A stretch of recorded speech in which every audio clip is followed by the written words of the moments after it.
right, many thanks, Ibrahim Bello Gunda, for that background report. Now, to begin our conversation on the World Engineering Day, Innovation and Digitalization, let me welcome here in the studio Engineer Kashim Ali, MNI, former President, Nigerian Society of Engineers. Thank you very much for coming on Good Morning, Nigeria. Thank you very much. Good morning, Nigeria. All right, we have also been joined for this conversation by Engineer Tasiu Saad Gidari Wudil, MNI, former President of the Nigerian Society of Engineers. We appreciate your time. Thank you for having me.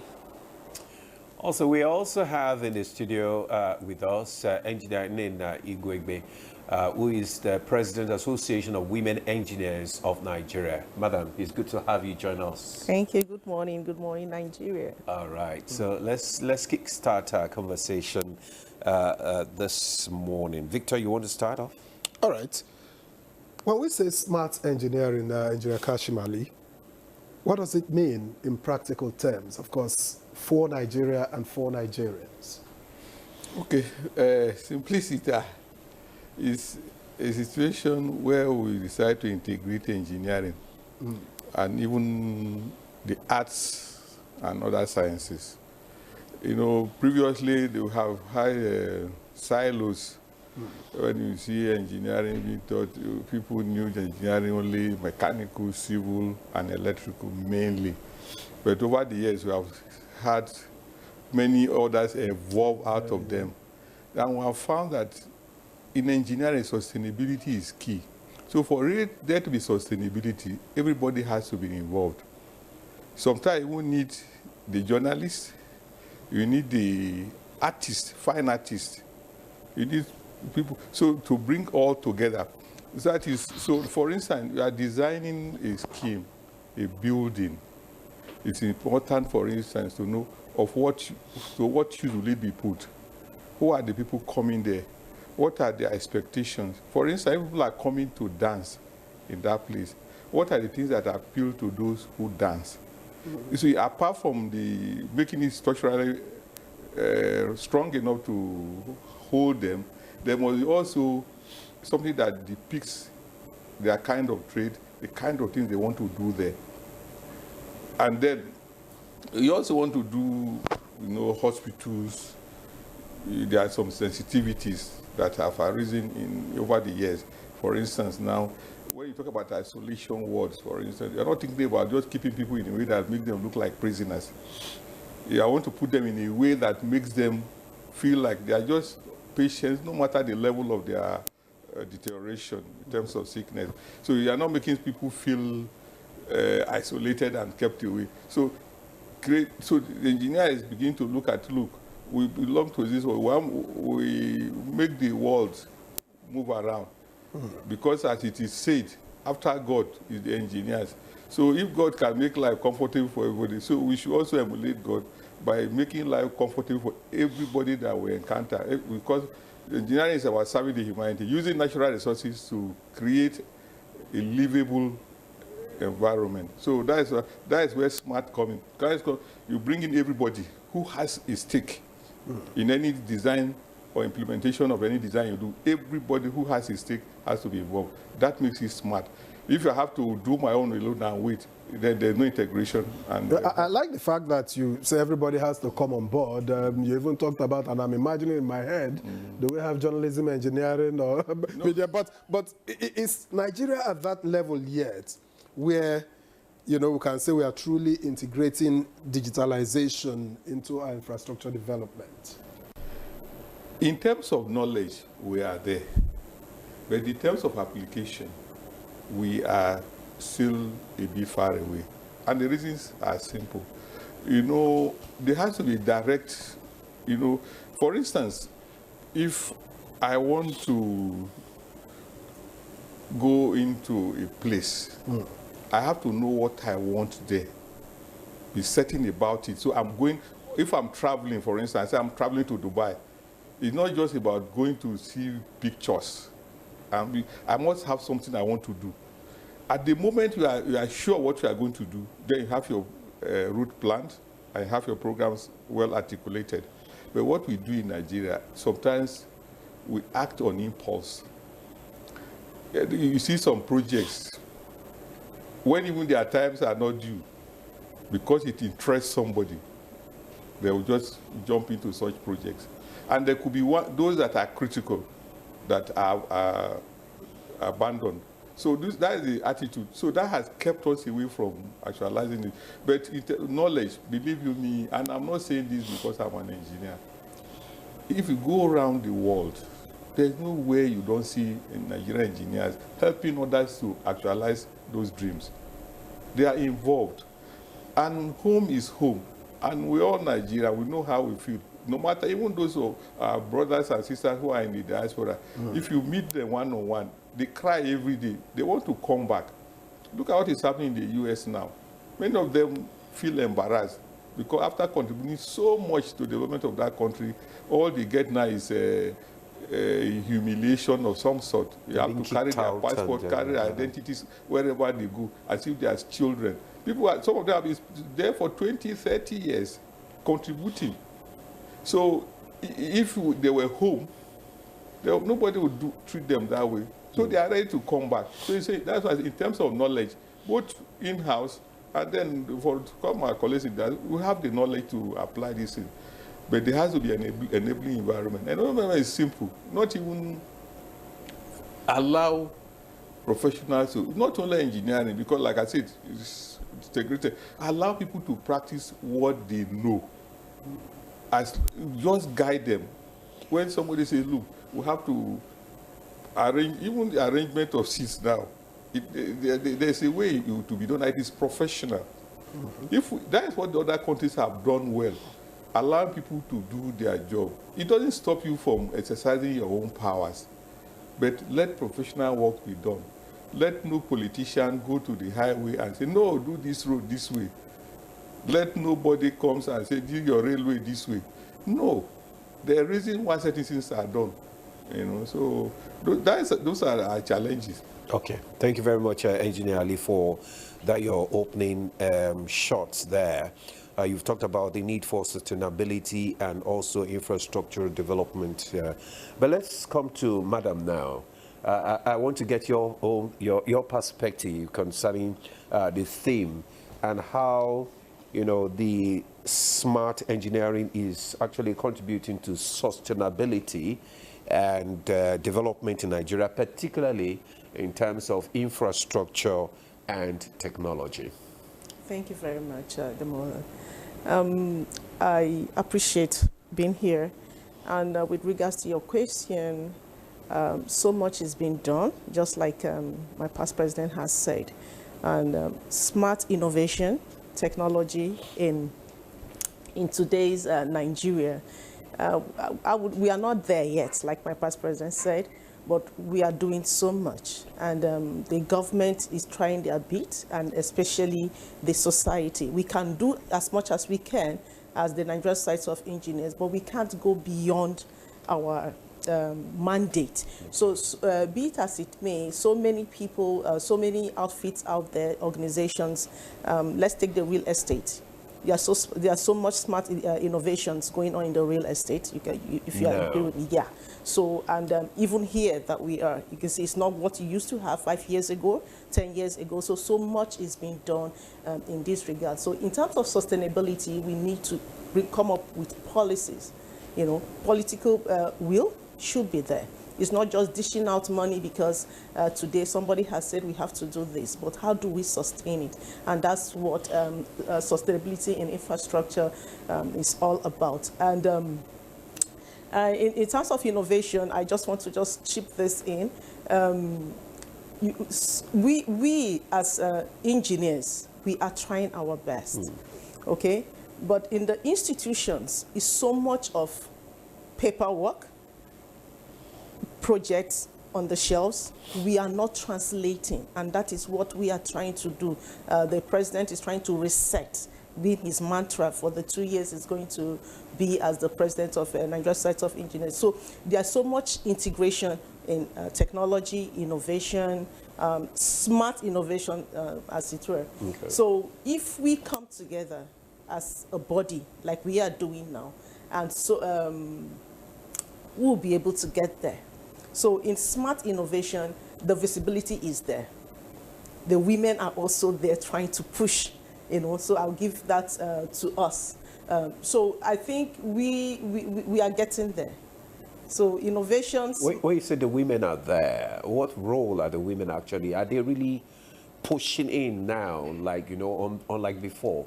Yeah, so are they really, We have been there, we are pushing, and we are still pushing. Okay, but we are not competing. With the men? We are not competing with the men. In fact, the men complement us. Or you compliment the men? No, they complement, they support us. Okay. They support us in all that we do. Okay. So we are out there at the table and still bringing the best we can, to let them know that this can be done if we come together. You see things from our own perspective in terms of design, because you may want to design this a building and you do not have our interest at the end of the day. What you have done will not meet the interests of the women, and the purpose of you having such a design or infrastructure will not be gainful anymore. It will not be sustainable. So it's good that every stakeholder comes to the table, bring their own idea before any particular design is being approved, just like the past president said. So most of the time now, you get the input of the women engineer in most of this infrastructural development now. Yeah, that's what is happening now, even in architecture. In architecture, in the quantity surveying, the women, they all come together. We have what we call women in the built environment. So that is also helping in the engineering sector. Okay. All right, Engineer Tasiu Gidari-Odile, from where you stand, where is Nigeria currently in terms of digital engineering adoption? Thank you. In terms of digital, well, I will say we have not done much. We are trying to do more. As I'm talking to you now, we are transmitting digitally from NTE. We have moved ahead. Well, in fact, digitalization is better felt than seen.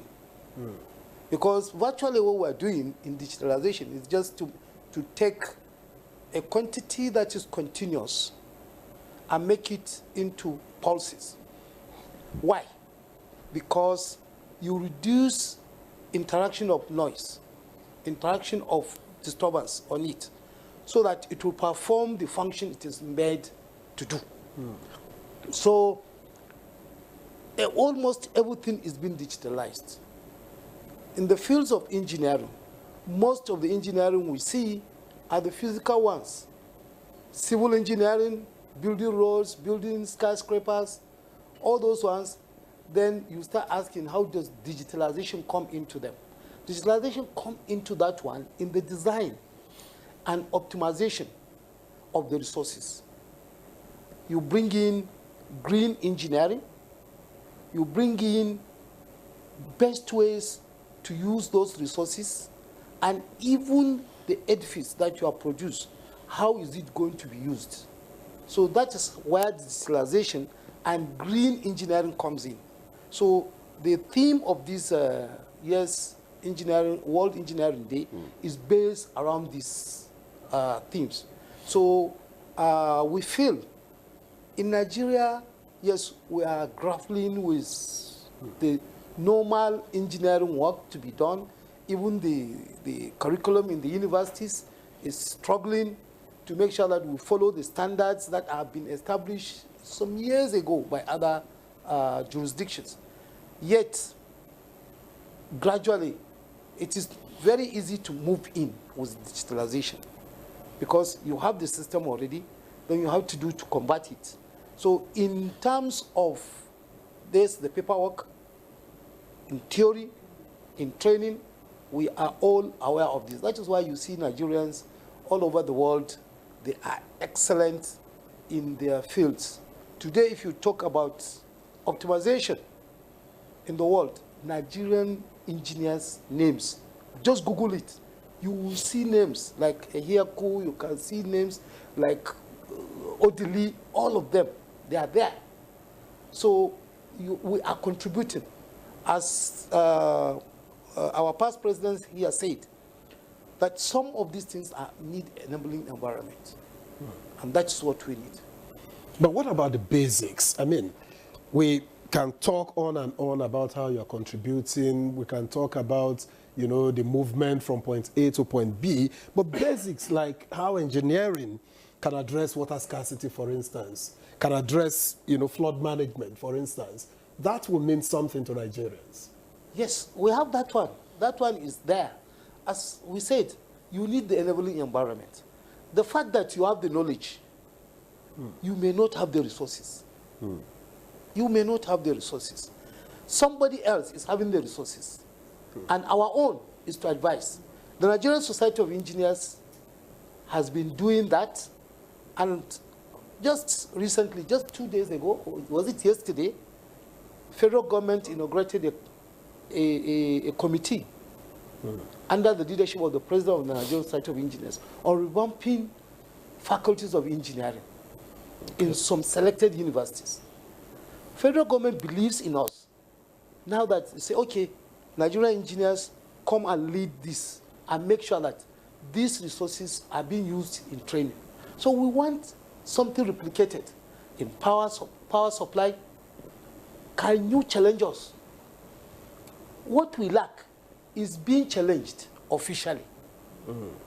If we are challenged, I remember we were challenged on the second Niger bridge. We were the ones challenging government, challenge us.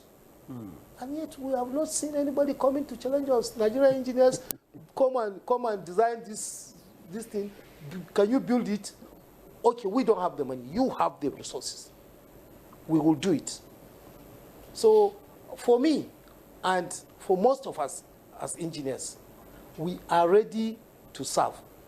And the challenge is there. As past president said, I told you, in fact, today, we have a branch of the Nigerian Society of Engineers in the UK, 3 of them. One in London, one in Manchester, one in Glasgow. We have at the eastern province of Saudi Arabia, Nigerian engineers. We have in Calgary, in Canada.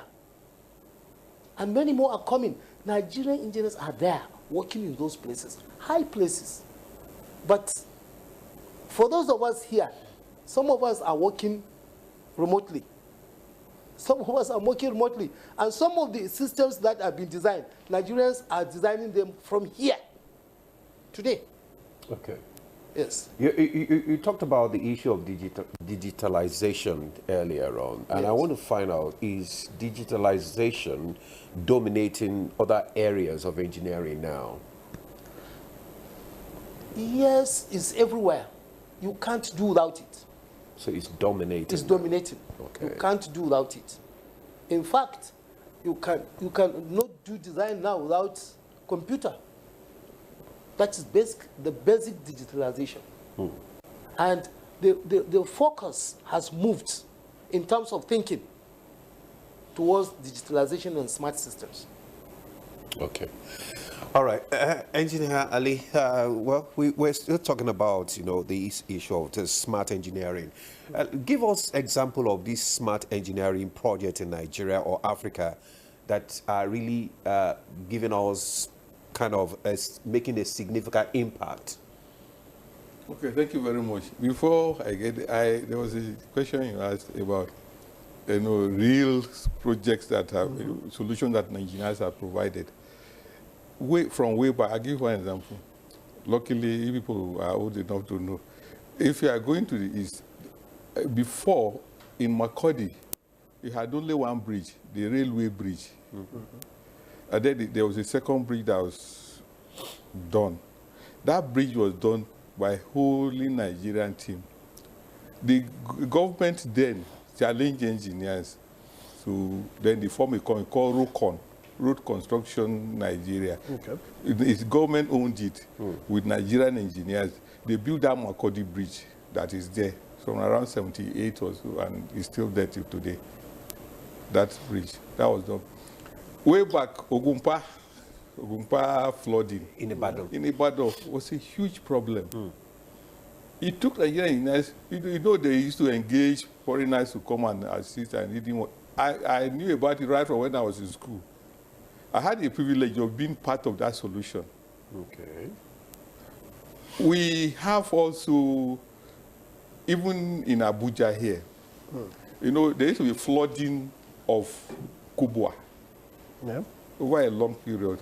And I had the fortune or misfortune of being the chief executive of the FCT Water Board at that time. I recall one time, early in the morning, I got a call. Hey, your dam has collapsed. Somebody said the dam has collapsed. So I asked the person, he was my senior. I said, where are you? He said, I'm in Cuba on my head. I said, if it has collapsed, you would have been dead. Because your corpse will be in Abaji. I mean, so, and we use Nigerian solutions to do that. See the election issue, what they call BVAS that's all over the place, it was done by a wholly Nigerian engineering team. Nobody, no, they didn't get assistance from anybody. They did it within INEC there. So a lot has been done to show that we have the capacity and the training. And you know, engineering training, in fact, it's not localized. Engineering training is universal. The standard you use here is what they use in the US and everywhere. So if you're an engineer here qualified, you are also it's the same thing you practice anywhere you go. It's only that certain circumstances will change. For instance, we don't have earthquake here. So nobody teaches you, they teach just basics in earthquake, but nobody teaches you deep, you don't need it. But if you are going to earthquake-prone areas to study, they'll teach you. So this is how it is. So you try to manipulate your own structure to suit some particular environmental problem. Because, for instance, the kind of even in our water supply, the kind of contaminants we have in water in Africa and in Nigeria is different from what they have abroad.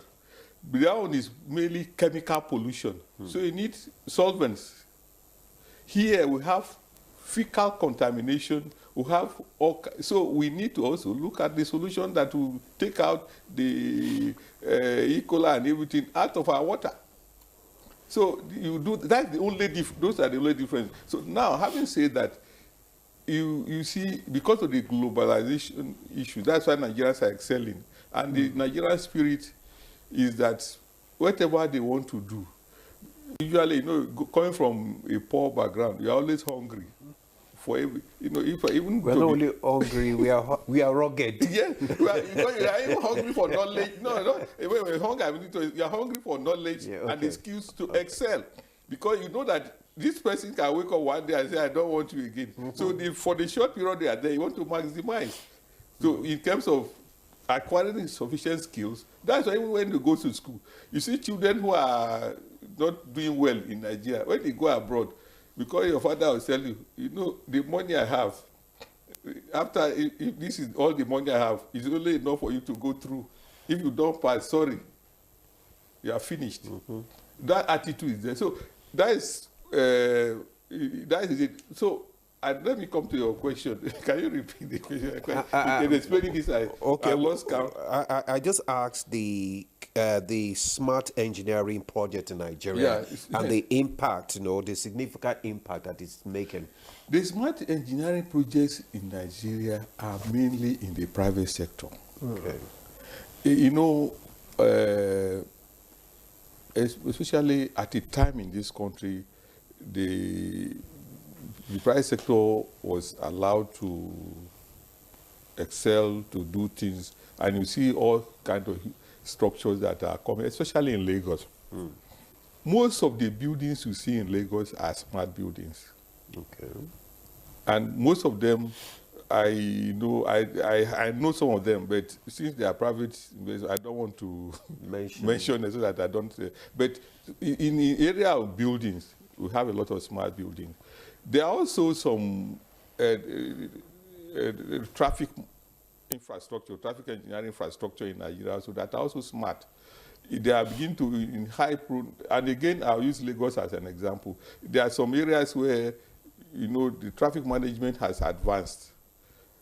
It has advanced. So those are portions of smart engineering projects that we have. But in other countries, like in Ethiopia, what they do, Ethiopia, the OAU, AU Secretariat, we recall one time, there was a time there was an AU conference, and the leaders were asked to speak for only a certain number of minutes. And some of them usually have the tendency to extend. But they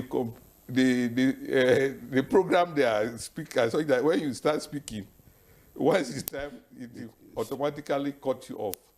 So that is also application of smart engineering. You integrate. You come into some houses now. There's a lot of security features that you don't do. Somebody is not even in the house. He grants you access, and when you are in the house, he is monitoring everything you are doing from remote location. And so you are warned not to go to certain places because there are even physical obstructions now in some private residence, private properties, that if you really want to exceed your limit, something will stop you. You can have a barrier. Yes, something will stop you from moving. So those are typical common smart engineering But projects. what we are asking for is a situation where we can take advantage of our natural endowments. For instance, we have different geographical zones with different cultures, different weather patterns, climate, and everything. We are going through climate change effects. And the impact varies from one side to the other. For instance, it's been raining in the southern part of the country. It's yet to rain In the north. We cannot begin to do a study, the impact of no rainfall in the north, and say, okay, to what extent can we stand it? So we can design scheme. There's cloud seeding. All those things, we may not even get to that, but we can design our own scheme to see how we can move water from one location to the other in such a way that instead of wasting it, it could be useful. That is what nations do. They give, sometimes they may not, what you engage in may not necessarily be profitable immediately, but on the long run. For instance, if we have a study and we have arid or semi-arid regions in Nigeria that they have low rainfall and their soil is highly productive, we have to do a balance. So why don't we take water to those highly productive areas that the only challenge they have is water? Why can't we do so many things? I can realize so many things we can do. Even so, knowledge acquisition, the classroom environment. We have seen a change in the pattern. When we're growing up, we're quite obedient to our parents. Your father was God on earth. Sometimes your father could be wrong. I say, stop, you stop, move. But these children today, they don't stop anywhere because sometimes when they even engage you, they ask you questions, and they are legitimate questions. This is their own time. Before, if your dad said this television is not black, that is white, you don't challenge it. But today we tell your own son, he will even tell you that the color I see, that black is not even the real color. He will give you an analysis of it in a way that, somebody who is really a child, the knowledge has grown. So let's allow them to espouse themselves by making even smart schools. What do I mean by that? Smart school, you have a hub where you put all kinds of gadgets. Allow them, just watch them as they go in there and play in your own. For you, it's play. For them, it's serious business. And from there, a lot of things come out. We were part of the world order at a point where some countries said they wanted to grow. The so-called Asia Tigers. So that is when they created institutions like what we have in Nigeria, Naseni. We created Naseni at the time. Malaysia, Indonesia, China, Korea, Thailand created their own, and they used it to propel. It was along that line of smart engineering. Children are dumped in halls, play with this, and they create things out of them. They send their adults to go around all over the world to go and study, and then come back. So where did we get it wrong? We created. How did we manage our own? Our own, we started, Gordian was the Minister of Science and Technology when this thing was created. He was promoted from being minister to executive vice chairman of Naseni to show the significance of Naseni. And all the science and technology ministers were members of the council with the Nigerian Society of Engineers, which was the initiator, and Council of Revolution Engineering also. And the president was the chairman, just like you have in other countries, where all their prime ministers were the chairman of the court of quick decision taking. And they're supposed to be allocated 1% of the all accruals from the federation, so that they can do research and produce prototypes. Even Brazil used it. They are doing the airplanes they do in Brazil. Everything they do there. Brazil, as we see them in terms of fun, isn't it? Mm-hmm. People think you go to Brazil, so whether football or fun. But the level of technology development in Brazil is high. We got it wrong. We stopped funding Naseni. We put eggheads there. We stopped funding them. It took a lot of struggle by the Nigerian Society of Engineers to get this funding. The moment they brought funding, they put somebody who is not an engineer as the head. Because it became a cash cow. It became a cash cow. So is that how we're going to develop? It's not only in that area. Honestly, it's not good to be lamenting. Engineers don't lament. We believe in dealing with issues. But where are we? Where are we? Now, engineering of all areas, of all spheres, engineering has advanced. We're in the age of AI. How prepared are Nigerian engineers? There is automation. You're talking automation, you're talking Industry 4.0. Yeah. How prepared are Nigerian engineers? Because if we are not prepared for that level, then we probably have been left behind. In terms of, like I told you, in terms of knowledge, we are there. We have trained ourselves to the point that we can deliver. Industry 4.0, there are many Nigerians involved.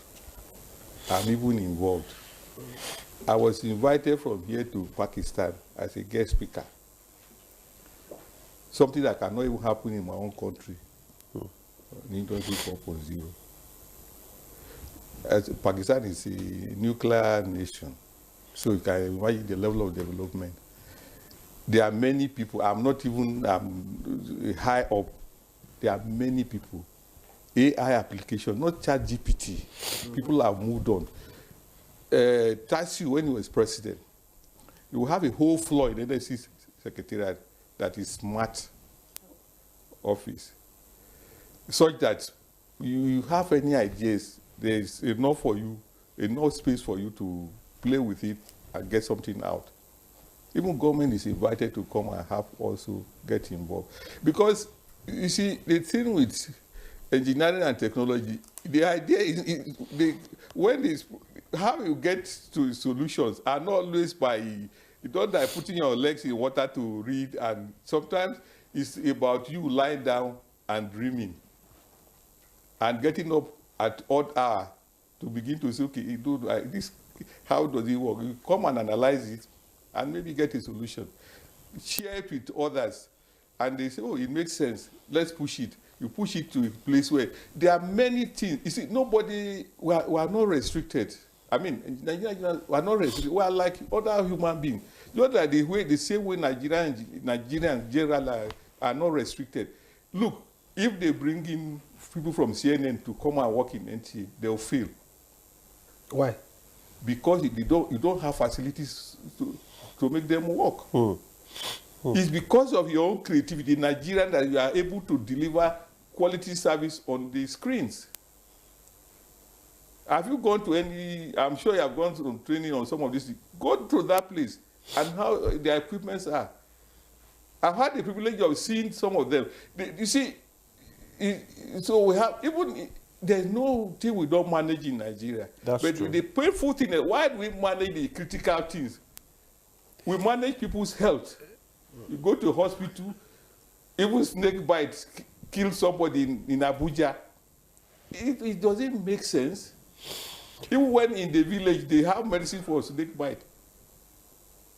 So we play with these things that are critical for our development. It's not about, and you see, there's money in the world. That's what we're always told, and I believe. Because I always ask when I travel and I see this country, they're involving in projects. They have created ways of funding projects. All these roads we are doing, you don't need to put them on the budget. If you are doing it right, you don't put them on the budget. Nobody does that. Nobody does that. We don't have the money to do it. So do we have the right policies framework, to help, in the development of smart engineering? Let me throw the question to you, madam. Well, the right policy framework in the development of smart engineering is still work in progress. We have, but you will say that we have reached there at the moment, so it's still work in progress. Just to digress a little, based on what the past president was saying, if you go between Onitsha and Ihiala, you see we have that area is prone to gully erosion. Okay. We have Nigerian competent consultants and contractors that can manage such effect, so to say, but there the political will is not there. We're talking about the government being involved. The government cannot do it alone. We need the private sector. It's going to be a private sector government arrangement, the PPP. So he also mentioned that the private sector so far has done so noble, but we need more of the private sector, and the private sector needs what we are talking about, which is the policy framework. If the policy framework is right, then we will get it right. Okay? Then talking about digitalization, what past President Tassu mentioned, past President Kashim Ali also mentioned it. In health, he just mentioned now that the snake bite, is so sad.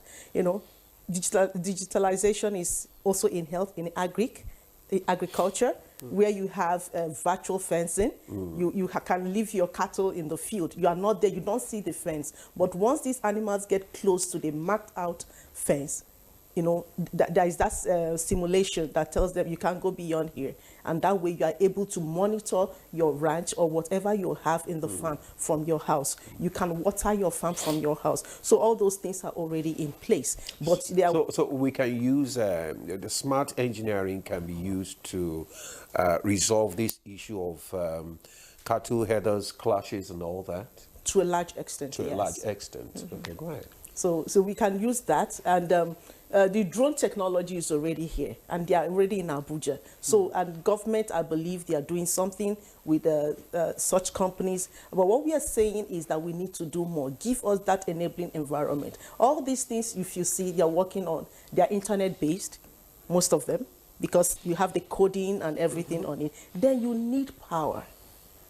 You need power. Our young engineers are up there. They are very, very smart, but they need that enabling environment. Now we're talking about drone technology. There are some places you go in Abuja, you see young boys using their drone. They are being caught, especially at night. I've seen some of them, But that policy to guide them on where and how to use this thing is still work in progress. And we are expecting that the government will do something as soon as possible for these young ones to be able to express themselves and use this technology to do so much, positive stuff for Nigerians, basically. Now, let's talk gender a bit. Let's assume that the men are not moving. Are there conditions holding back women from, stepping up to deal with the challenges? Because engineering creates solutions. Yes. I mean, all of you have said that. Engineering creates solutions. And so if we keep saying government this and government that, I'm not sure we are creating solutions. Some of us are in private sector. So from that angle, what has engineering done in Nigeria to solve problems? When such that government is not the one challenging you now, but you are challenging government. Okay, with that regards, you're talking about the female folks. And, well, we start with the female, but generally. Okay, let me just, the one that just happened recently, the Nigerian Society of Engineers, we're talking about voting. Voting, the process of voting is engineering based. And it's not casting, I mean, it's not rocket science. It's something we all know. The engineers, a young engineer, they know what to do. But we have escalated this as if it's something that is so strange to us. We've been doing voting. Give the right to Nigerian Society of Engineers and we'll give you the best without missing words. Now, that's coming to the fact that what are we doing? That culminated to the point that our society was able to bring out a position paper on what should be done. Past President Akashim Ali is here. He can confirm to that. Immediately we saw that on television. The president called his committee and everything, and we had a position paper that this is the right thing to be done.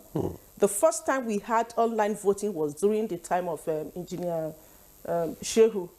It was online. You could see everything, and there was no rancor. Everybody agreed and accepted the result as it is. So that is engineering.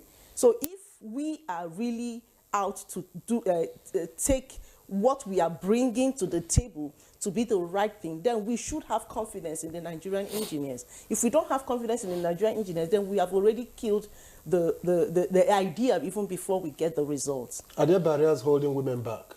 No, yes. I like the way you sound, so I want to see women push. Are there barriers holding women back? There are, but some of them are being addressed, I must say. So we are already out there. So I would say we are just like about 80% there. So you start seeing so much. And individually, a lot of women are doing so much, individually. Okay. We have women in the private, in the financial industry. We have in the health. We have in agri, anywhere, but they are all have women in engineers. engineering. You have your association too. No, I'm talking about engineers in these fields, in these sectors. And they are doing so much. And you have the backing of the men.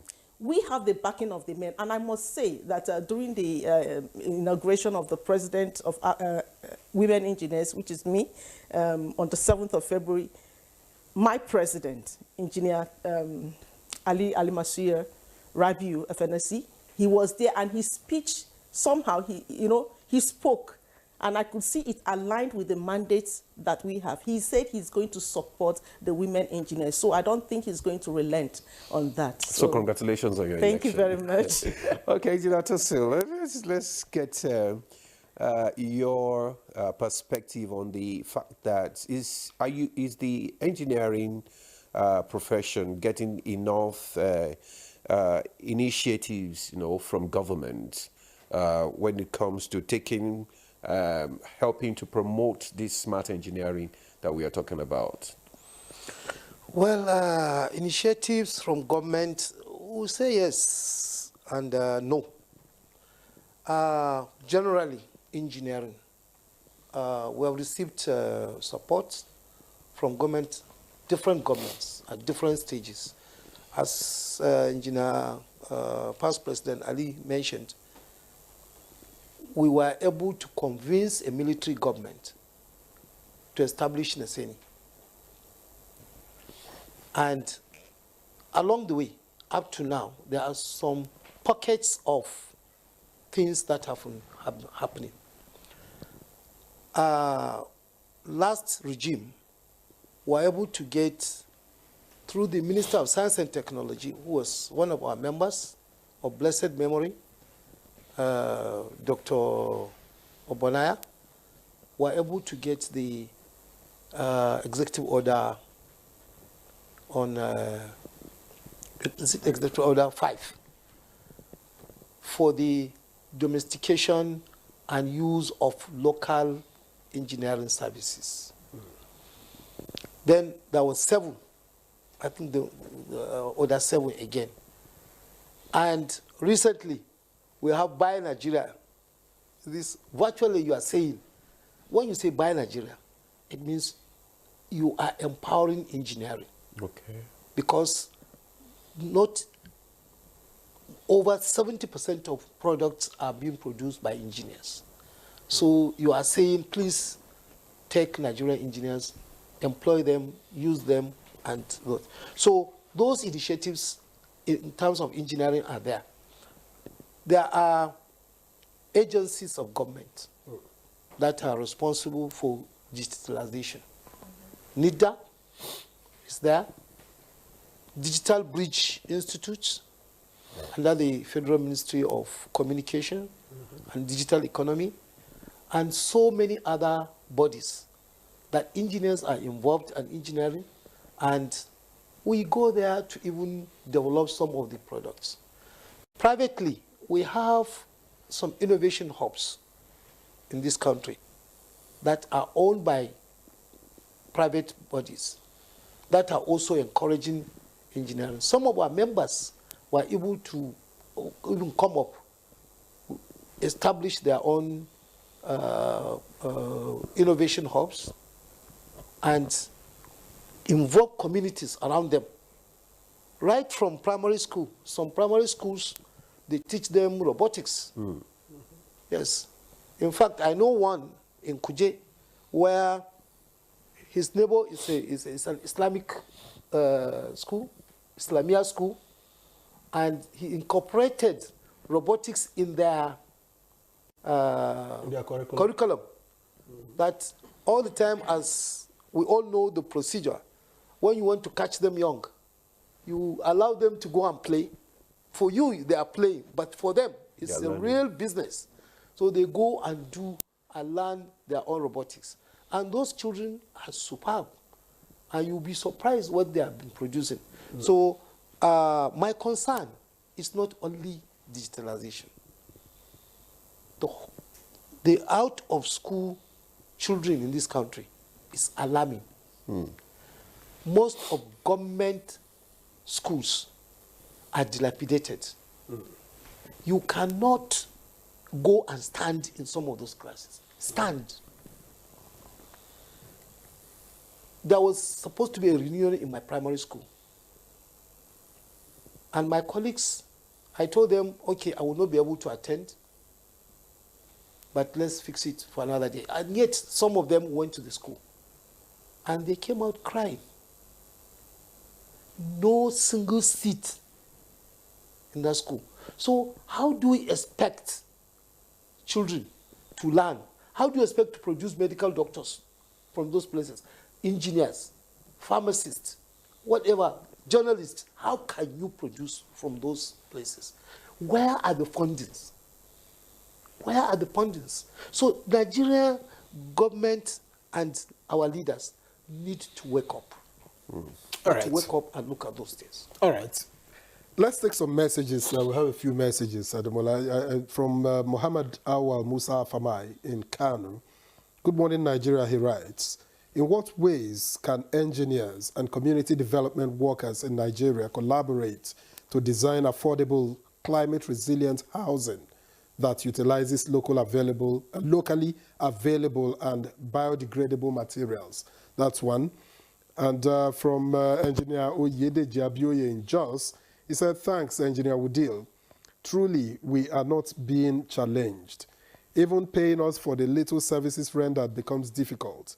The governments at various levels should please pay us as at when due for services rendered as a way of encouragement.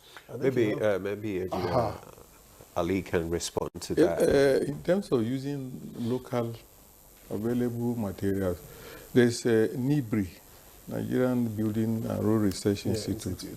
They have done a lot of research in that area using clay and other materials. If I biodegradable material to build houses, that is already there. The expectation was that having developed that they have built some small estates here and there.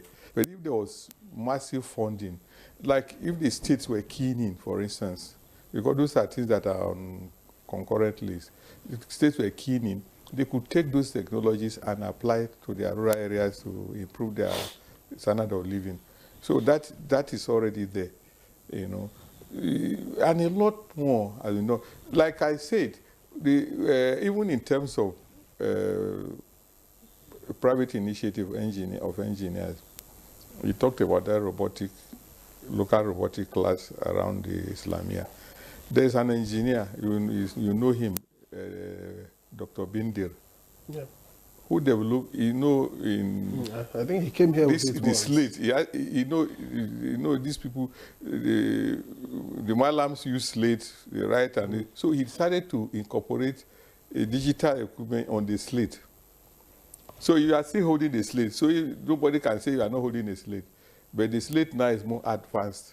He has done that at his own private level in his institute in his hometown.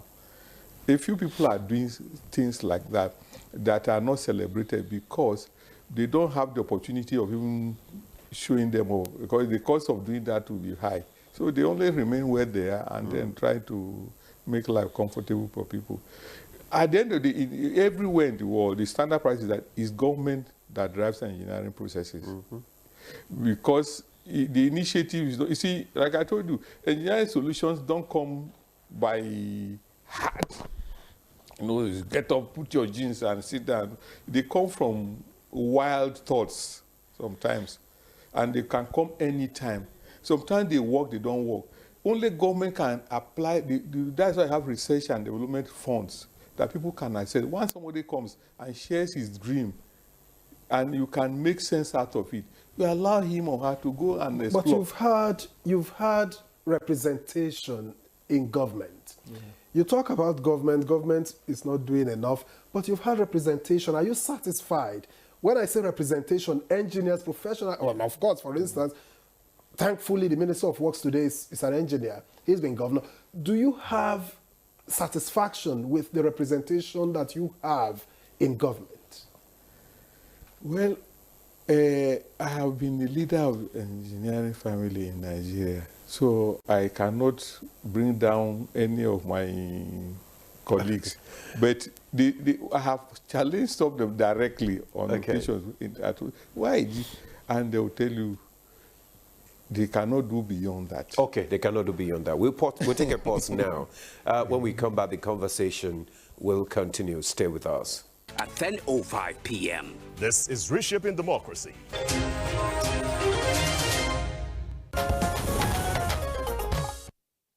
Thanks for staying with us. You're still on to Good Morning Nigeria on the network service of the NTA. And our topic is still on smart engineering, talking about digitalization and innovation. And our guests are still here. We have some questions from viewers, which I would like to read out so that our guests can respond to them. This one is from Nandam Wuya from Jos. It said, what role does artificial intelligence, AI, play in modern engineering application and solutions? Secondly, it said, how are engineers redesigning infrastructure to be more resilient to natural disasters and climate change? How is the industry encouraging more women and girls to pursue careers in STEM and engineering? Maybe Madam will respond to that. What ethical responsibilities do engineers have in ensuring their innovations do not have negative environmental consequences? Okay, do we start? Let's start from, then you can also take some of those questions. Okay, I'll take that of how do women encourage the young girls to study engineering? Okay, in that regards, we're doing so much at the grassroots because Association of Professional Women Engineers of Nigeria, APWEN, is located, we have like about 44 chapters now all over the federation, and the idea is to reach out to the grassroots. And what we do, what we call catch them young, in terms of going to the schools to teach during the career day, teach the students, teach them and encourage them that these are the things you need to do if you have to be an engineer and to be able to solve problems, because engineers are problem solvers, and that's the way we start. But right now we are trying to push that to the colleges to make them active and inclusive in our activities. So the colleges at the university, those in the tertiary education, to go out there to do what we are doing now, So it makes them, oh, I'm an engineering student, so I want a younger person. So at that level, they can actually communicate. While the professionals do the mentorship to the colleges and as well do they catch them young activities. Beyond that, we try to do some community projects. As women, we are peculiar. And when it has to do with water, sanitation, and hygiene, if a girl child is not properly taken care of, it matters to us. We try to go to schools. We've identified, in some schools, they don't have water. And if they don't have water, it means that their toilet facilities will not be functional. And if their toilet facilities is not functional, the girl child or the female teachers will also be affected emotionally. So we are trying to see how we do such things. And in other various chapters, they are doing so much. Just recently, the Bayelsa chapter, we are able to do speed bumps, which they did last year to about 2-3 schools. Recently, they've been able to identify 2-3 schools again to put speed bumps around schools to reduce the way the vehicles ply on such roads and to make sure the ward of accidents. For education, smart tools are being encouraged, and we do what we call train the trainer for the teachers, especially for STEM subjects: science, technology, engineering, and mathematics. So it may interest you that we are trying to launch what we call the Appoem Queens competition, where at the end of the day, we'll have an Appoem Queen this year. And for the teachers, we are trying to also, with the help of the Nigerian Society of Engineers, to train the teachers in mathematics, so that a lot of people see maths teachers thinking they all know. Yeah, some of them enter education because they don't have anything, but some of them actually, we've identified, have this interest and love. The passion for mathematics. So what we can do is to train them and give them that open door. Look, we have some embassies that are willing to support us in that regard. So I think we are doing much. How do we ensure inclusive access to digital engineering tools? Inclusive access, what do you mean by that? Inclusive access, inclusive of women, all inclusive. All inclusive. Once it's there, just let us know that you are working and we'll just come and make sure that you take us in. Okay, Engineer, so you want to respond to the other questions. He's talking about the roles. What role does artificial intelligence, play in modern engineering application and solutions, and how engineers redesigning infrastructure to be more resilient to natural disasters and climate change? Yes, AI in engineering. One, the process of engineering starts from thinking, then down to putting down your ideas, designing, building, monitoring and evaluation, and even decommissioning some of the systems. Because some systems, after their lifespan, you need to decommission them. So all those ones are engineering. So if we are going to look at the role of AI in all those ones, it's very enormous. And AI has been produced at different stages to cater for this, especially monitoring and evaluation now.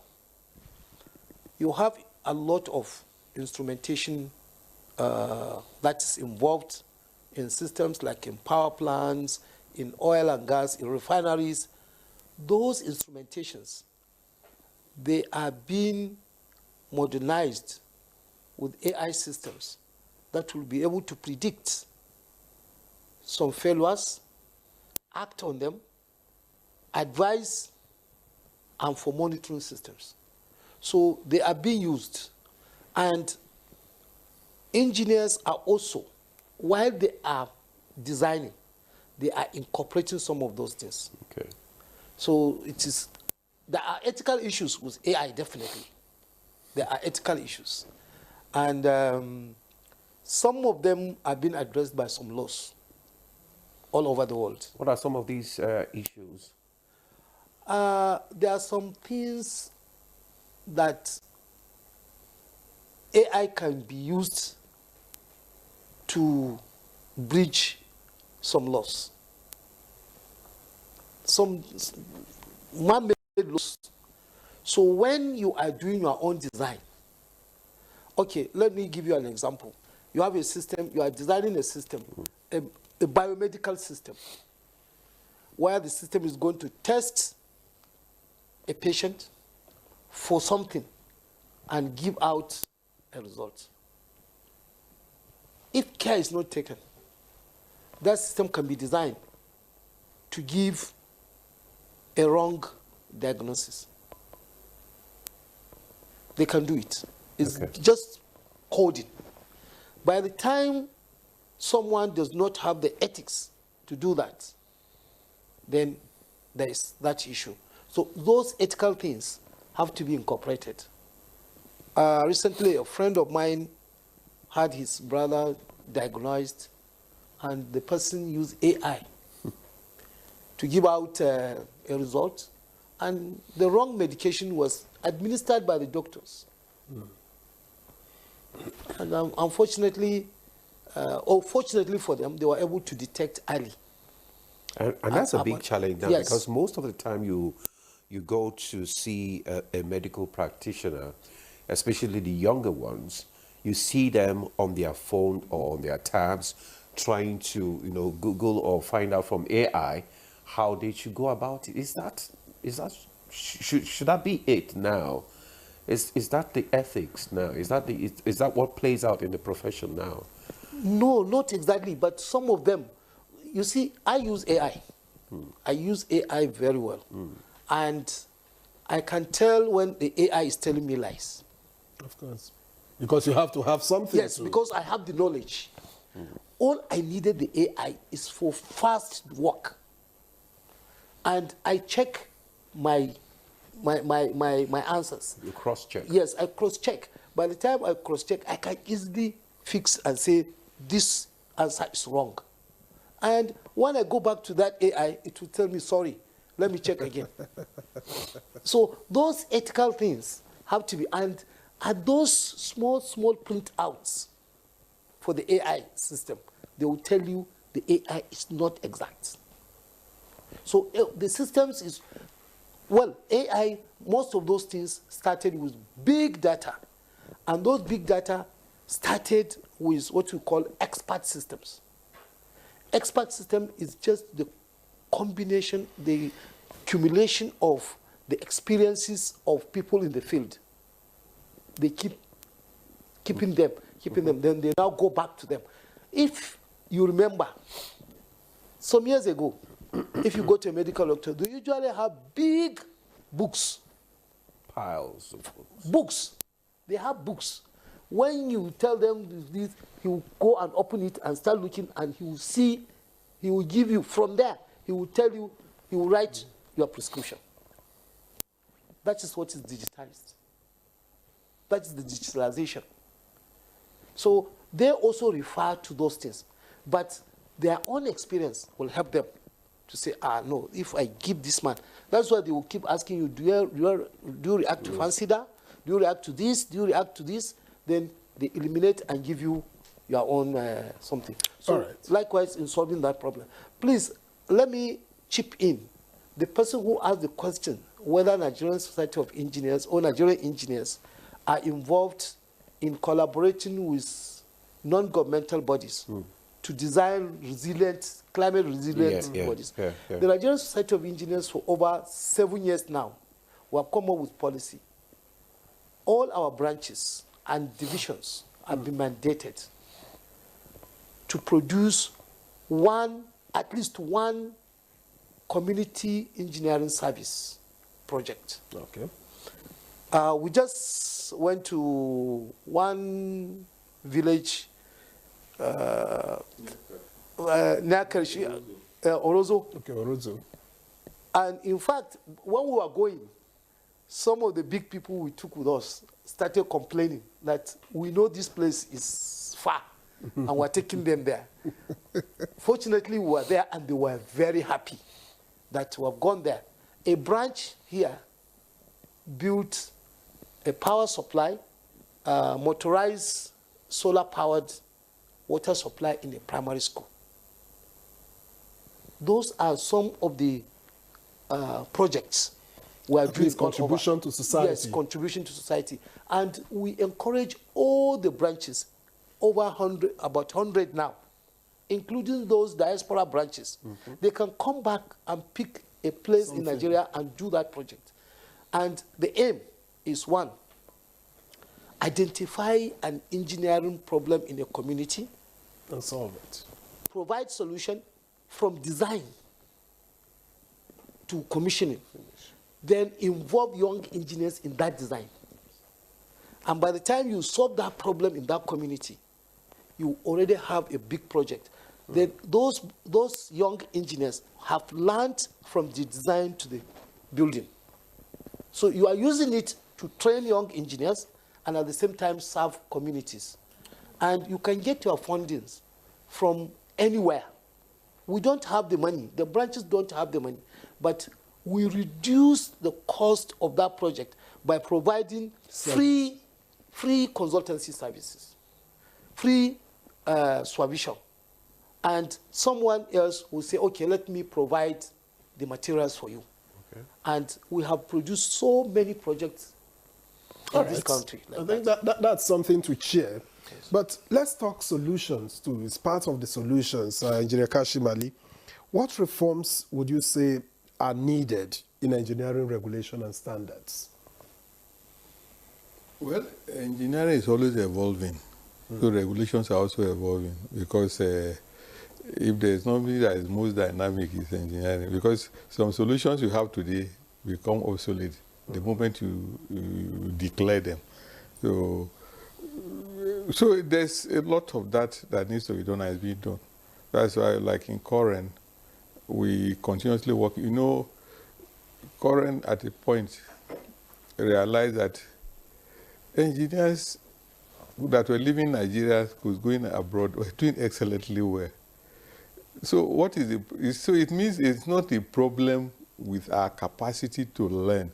You know, initially, do you know that in Nigeria, in the colonial days, they say a black man's brain was too small to absorb engineering knowledge. That is why people, even when they studied abroad, they could not come to Nigeria to practice. Until that is even the origin of Nigerian Society of Engineers. But we have crossed that line now and then. So a lot of, every day people are working on that. So we want to be a member of the world community in terms of engineering excellence. And today we are a provisional member, a provisional signatory to what they call Washington Accord. Washington Accord is an elite engineering institution that covers the whole world. If you are a signatory to that accord, you can practice, people from your jurisdiction can practice engineering in anywhere in the world. So it's not like we've moved because of those things we have done, Koren has done. Today, engineers who leave these schools to go and practice in many countries don't go there to work as cleaners or something again. They go to work as engineers in Asia and in the US and in Europe now. And we are working to improve on that. But let me say something also. AI is just a tool.